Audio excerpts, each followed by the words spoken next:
Hello दोस्तों, आज की इस क्लास में हम लोग पढ़ेंगे आव्यूह। यह चैप्टर बहुत ही परीक्षा की दृष्टि से इम्पोर्टेंट है इंटरमीडिएट के लिए। तो चलिए आज इसको लगाते हैं, हल करते हैं। आव्यूह क्या होता है? आव्यूह जानने से पहले इसका परिचय थोड़ा सा जान लेते हैं कि आव्यूह का परिचय क्या है।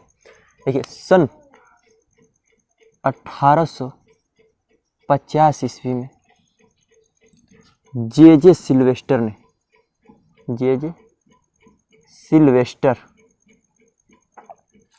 ने मैट्रिक्स शब्द का प्रयोग किया था।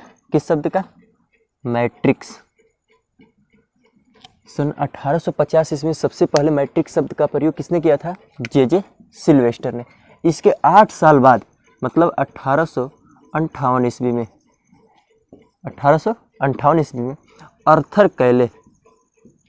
अर्थर कैले ने आव्यूह से संबंधित व्याख्या दिया था। मतलब आव्यूह सिद्धांत को किसने दिया था? आव्यूह सिद्धांत को अर्थर कैले ने 8 साल बाद 1858 ईस्वी में दिए थे। ठीक है, अब आव्यूह क्या होता है इसके बारे में जान लेते हैं। आव्यूह संख्याओं के समूह या निकाय को पंक्ति तथा स्तंभ में आयताकार या वर्गाकार रूप में व्यवस्थित करने को क्या कहते हैं? आव्यूह। आव्यूह क्या होता है कि संख्या का एक समूह होता है जो वर्गाकार या आयताकार रूप में पंक्ति स्तंभ के रूप में क्या होता है? व्यवस्थित होता है। जिसे हम एक एग्जाम्पल लेते हैं, जैसे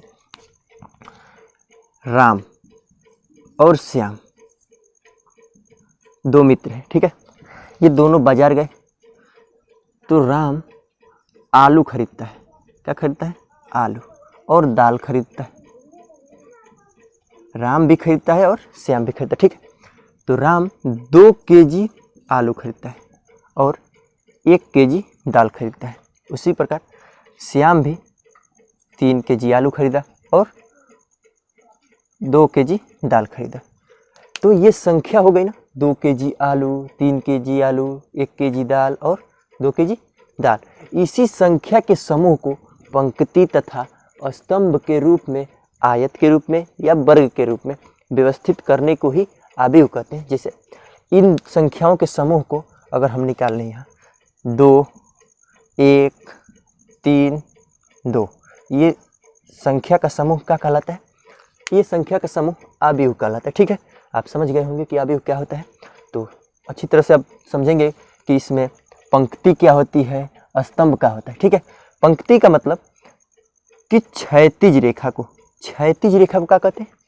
पंक्ति कहते हैं। जो क्षैतिज होगा मतलब ऐसे होगा तो क्या होगा? पंक्ति। स्तंभ का मतलब जो खड़ा होगा।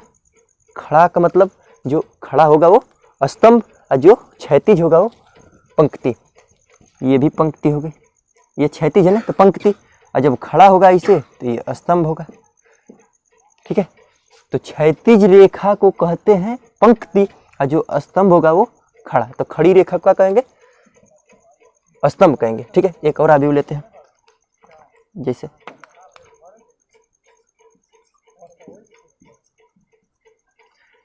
ये है आव्यूह, तो इसमें जो खड़ा होगा इसे कहते हैं स्तंभ, जो क्षैतिज रेखा होगी उसे पंक्ति बोलते हैं। ठीक है, तो समझ गए होंगे कि पंक्ति और स्तंभ क्या होता है। तो पंक्ति जो क्षैतिज रेखा होती है, आव्यूह में जो क्षैतिज होते हैं उसे पंक्ति, और जो स्तंभ होता है उसे, जो खड़ा होता है उसे स्तंभ बोलते हैं। ठीक है, एक और एग्जाम्पल लेते हैं आव्यूह का। जैसे 13, 12, 5, 3, 6, 8 दिया है ना आव्यूह। तो देखिए, क्षैतिज रेखा को पंक्ति बोलते हैं। ठीक है, कब वो क्षैतिज रेखा है? 1 और 2, तो इसमें पंक्ति की संख्या कितनी होगी? 2। ठीक है, स्तंभ पूछेगा तो 1, 2 क्या होगा? 3। तो स्तंभ की संख्या कितनी होगी? 3। पंक्ति का मतलब जो जितनी भी क्षैतिज रेखाएं होंगी उसे पंक्ति, जितना खड़ा खड़ा होगा उसे स्तंभ बोलते हैं। ठीक है, अब क्या होता है? आव्यूह का क्रम और कोटि पूछता है। क्रम या कोटि या ऑर्डर। चलिए, ऑर्डर, क्रम, कोटि क्या होता है इसको जान लेते हैं। आव्यूह एक बना लेते हैं, 2, 3, 4, कुछ भी ले सकते हैं आव्यूह में। ठीक है, ये क्या है? आव्यूह है। तो इसका क्रम, कोटि, ऑर्डर, तीनों में से कोई एक पूछेगा। क्रम क्या है, कोटि क्या है या ऑर्डर क्या है। तो इसमें पहले पंक्तियों की संख्या निकालेंगे। पंक्ति की संख्या, कि पंक्ति की संख्या कितनी है। तो पंक्ति क्या होती है, जो क्षैतिज रेखा होती है वो पंक्ति। तो एक क्षैतिज रेखा, दो और क्या हो गई, तीन। तो पंक्ति की संख्या कितनी हो गई, तीन। ठीक है। स्तंभ की संख्या कितनी है, एक, दो, तीन। तो स्तंभ की भी संख्या कितनी है, तीन। पंक्ति और स्तंभों की संख्या निकल गई। इसी के गुणनफल को क्रम या कोटि कहते हैं। पंक्ति और स्तंभ के गुणनफल को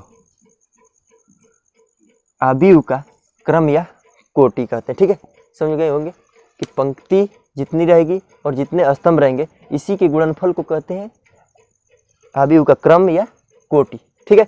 मान लेते हैं किसी आव्यूह में यम पंक्ति है, यम पंक्ति, और यन स्तंभ है, स्तंभ है यन। तो उस आव्यूह का कोटि होगा, कितना होगा, यम गुणे यन। समझ पाए होंगे कि किसी भी आव्यूह का क्रम या कोटि क्या होता है, उस पंक्ति और स्तंभों के गुणनफल को आव्यूह का क्रम या कोटि कहते हैं। ठीक है। चलिए एक दो और एग्जाम्पल लेते हैं।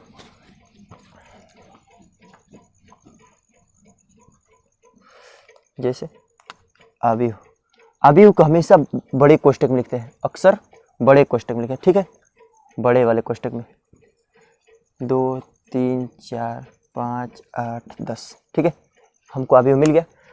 इसका क्रम कितना होगा, एक पंक्ति, दो पंक्ति। तो पंक्ति की संख्या कितनी है, 2।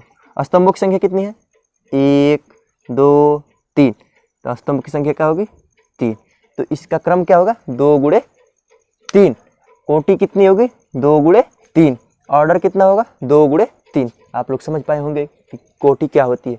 पंक्ति और स्तंभों के संख्या के गुणनफल को क्या कहते हैं, आव्यूह के क्रम या कोटि कहते हैं। ठीक है। देखिए आव्यूह के तत्व क्या होते हैं, इसको जान लेते हैं कि आव्यूह जिन तत्वों से मिलकर बना होता है, आव्यूह जिन एलिमेंट से मिलकर बना होता है उसे क्या कहते हैं, आव्यूह के तत्व। जैसे ये 5, 6, 7, 3, 2, 5, A, B, C, D, E, F, ये आव्यूह जिन तत्वों से मिलकर बना होता है, एक एक इसको बोलते हैं आव्यूह का तत्व। ये भी आव्यूह का तत्व है, यह भी आव्यूह का तत्व है, यह भी और यह भी। इसमें हर एक अंक आव्यूह के क्या है, तत्व है। ठीक है। तो आव्यूह जिन तत्वों से मिलकर बना होता है उसे आव्यूह के तत्व कहते हैं। ठीक है, समझ गए होंगे आप लोग। इसका क्रम या कोटि क्या होगी, तो 1, 2, 3। पंक्ति की संख्या कितनी है, 3। और तथा स्तंभों की संख्या कितनी है, 1, 2, 3, 4। तो स्तंभ की संख्या कितनी है, 4। पंक्ति तथा स्तंभ की संख्याओं के गुणनफल को क्रम या कोटि कहते हैं। ठीक है, समझ गए होंगे कि आव्यूह के तत्व क्या होते हैं, कि आव्यूह के तत्व जिन आव्यूह तत्वों से मिलकर बना होता है उसे आव्यूह के तत्व कहते हैं। चलिए आव्यूह का निरूपण। आव्यूह का निरूपण क्या होता है, आव्यूह को अंग्रेजी वर्णमाला के बड़े अक्षरों द्वारा व्यक्त करते हैं। आव्यूह को अंग्रेजी वर्णमाला के बड़े अक्षरों से व्यक्त करते हैं तथा इसके तत्वों को छोटे अक्षरों से व्यक्त करते हैं। जैसे आव्यूह, ये है आव्यूह। जैसे यहाँ पे A, B, C, D, E, F, G, H, I दे दिया ना, ये आव्यूह के तत्व हैं। तो इनके तत्वों को अंग्रेजी वर्णमाला के छोटे अक्षरों से व्यक्त करते हैं तथा आव्यूह को अंग्रेजी वर्णमाला के बड़े अक्षरों से व्यक्त करते हैं। जैसे A, B, C, D capital letter में होना चाहिए। इनका तत्व कैसा होना चाहिए, ये स्मॉल लेटर में होना चाहिए, छोटे वाले अक्षरों में। A, B, C, D, E, F, G। देखिए इसको निरूपित कैसे करते हैं। जैसे एक दूसरा एग्जाम्पल लेते हैं। जैसे A बराबर हमको दिया है, A, A, A, ये इसके तत्व है। ठीक है, इन तत्वों को कैसे निरूपित करते हैं। ठीक है, तो ये वाला जो तत्व है इसे पंक्ति बोलते हैं। ये भी पंक्ति, पंक्ति ये खड़ा वाला स्तंभ होता है। ठीक है, तो ये जो तत्व है ये पहले पंक्ति का पहला स्तंभ है। ठीक है, ये पहले पंक्ति का कौन सा स्तंभ है, पहला स्तंभ है। तो पहले पंक्ति, तो क्रम क्या होता है, पंक्ति गुणे क्या होता है, स्तंभ। पंक्ति गुणा स्तंभ होता है। उसी प्रकार चौथी पंक्ति है पहली पंक्ति, और चौथा स्तंभ है पहला स्तंभ है, समझे होंगे आप लोग, ठीक है। इसी प्रकार ये कौन सा है, तो ये भी पहली पंक्ति का कौन सा स्तंभ है, दूसरा वाला। तो पहली पंक्ति का कौन सा स्तंभ, दूसरा का वाला, ठीक है। ये कौन सा है, ये पहली पंक्ति का तीसरा स्तंभ है, ठीक है। आइए यहाँ पे, ये पहले स्तंभ का कौन सी पंक्ति है, दूसरे वाली। तो पंक्ति को पहले लिखते हैं, स्तंभ को बाद में।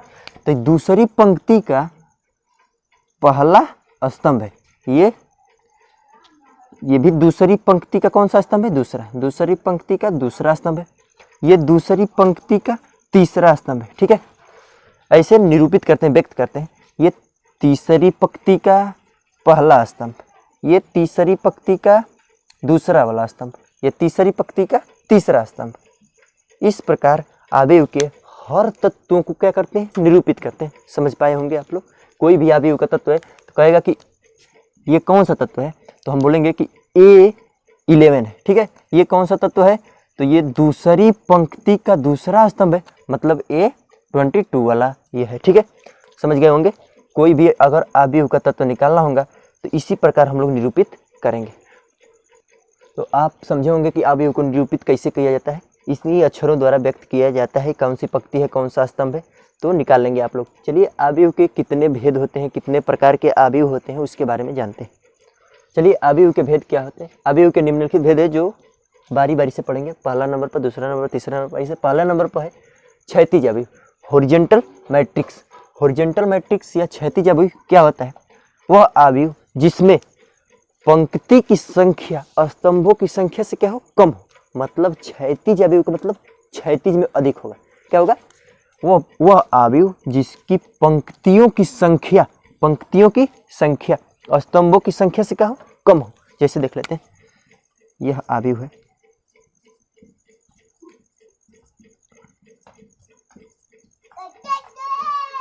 यह अवयव में पंक्तियों की संख्या 2 है, स्तंभों की संख्या कितने हैं, 1 2 3 4 5, ठीक है। तो इसका क्रम क्या होगा, 2 गुणे 5।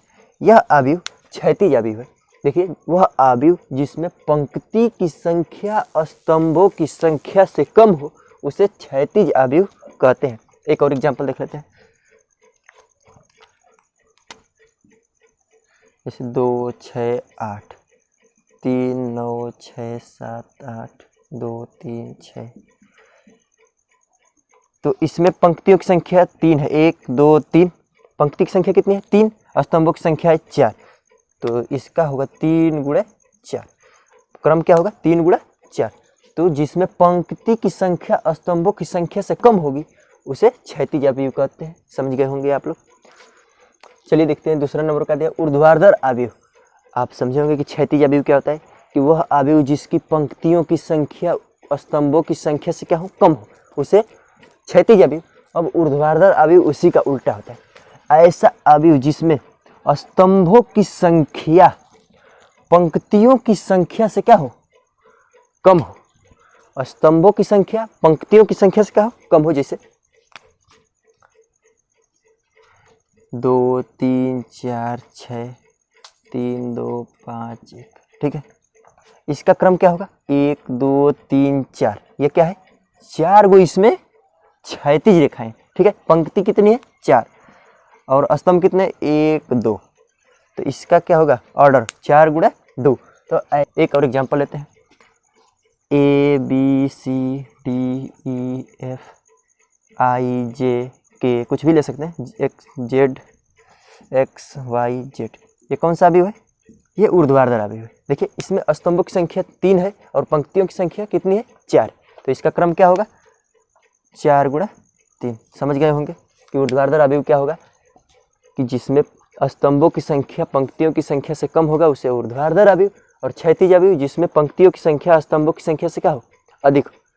चलिए आगे देखते हैं। दिया है वर्ग अवयव क्या होता है। वर्ग अवयव में पंक्ति और स्तंभों की संख्या क्या होती है, बराबर, ठीक है। जैसे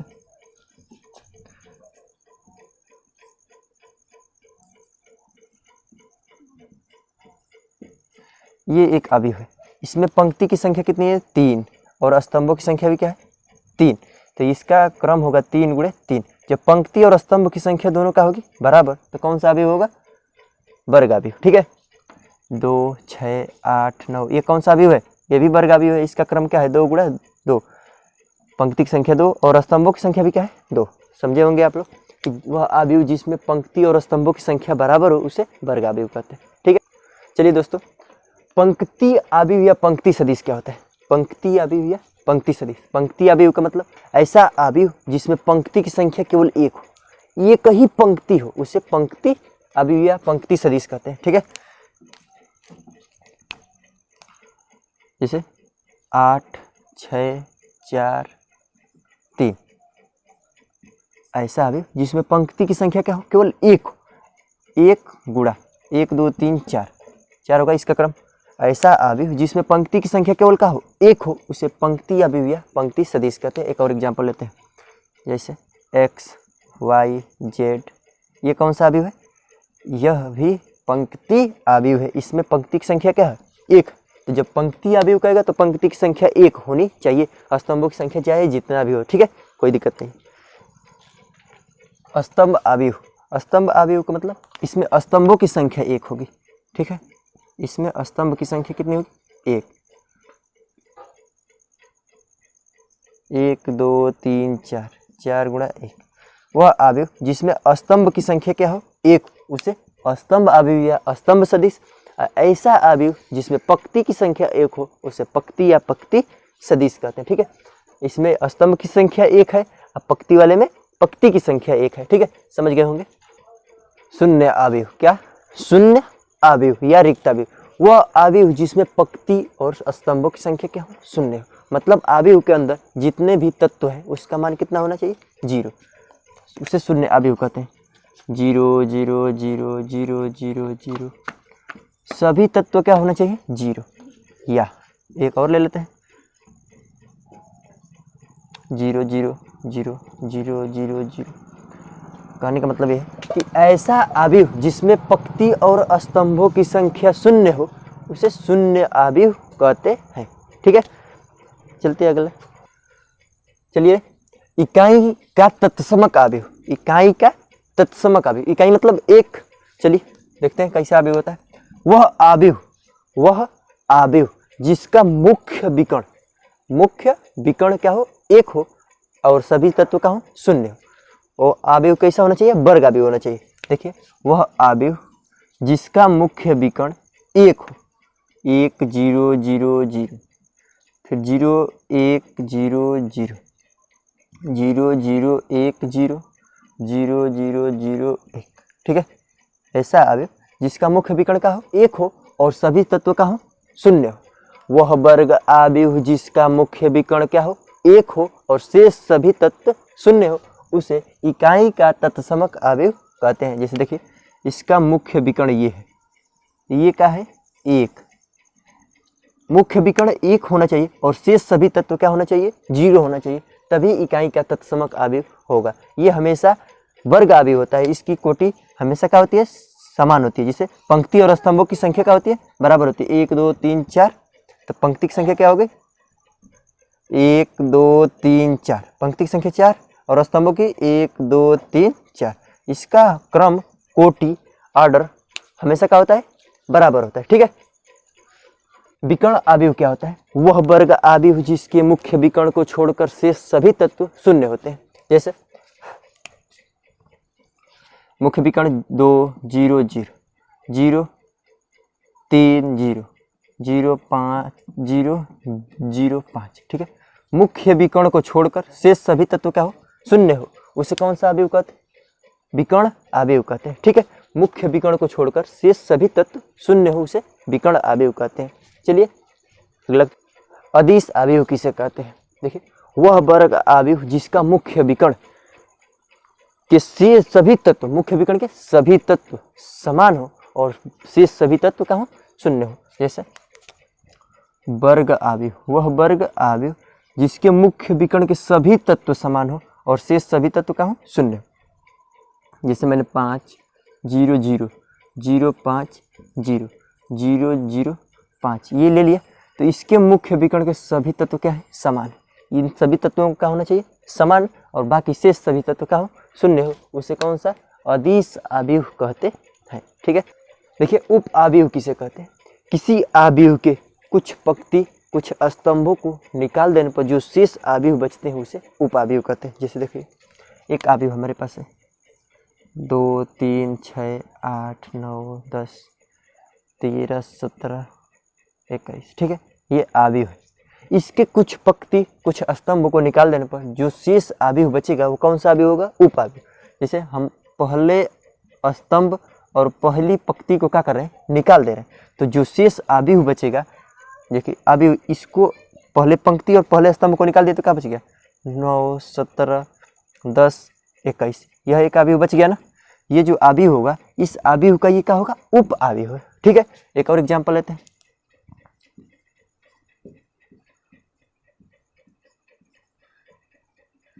मान लेते हैं हम इसके अंतिम पंक्ति, मतलब लास्ट वाली पंक्ति, तीसरी पंक्ति और दूसरे स्तंभ को निकाल दिए, तो जो आव्यूह बचेगा, बच गया 3 8 3 8, ठीक है, ये आव्यूह बच गया ना। यह आव्यूह जो होगा इस आव्यूह का क्या होगा? उप आव्यूह होगा, ठीक है, समझ गए होंगे। तो अगली वीडियो शेष इसका जो आव्यूह का अगला वीडियो आएगा वो अगले पार्ट में आएगा। तब तक के लिए जय हिंद।